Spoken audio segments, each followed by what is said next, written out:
भाजपच्या माजी नगराध्यक्ष ज्या नीता माने या आहेत त्या हातकणंगलेच्या विधानसभेच्या प्रचारानिमित्त महिलांना प्रचार करत असताना असं सांगतात की बाबा 500 रुपयात घर चालतं।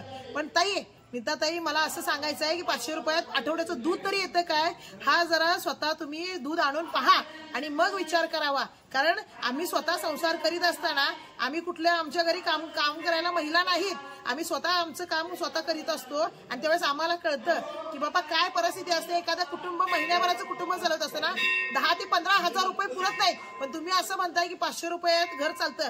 ताई खरंच कुठेतरी विचार करावा, सर्वसामान्य महिलेचा विचार करून तुम्ही असं वक्तव्य करावं ही माझी तुम्हाला एक नम्र विनंती आहे। एवढंच या ठिकाणी सांगते आणि या भाजप सरकारच्या महागाई विरोधात तुम्ही सुद्धा एक महिला म्हणून बोलावं ही तुमच्याकडून अपेक्षा व्यक्त करा।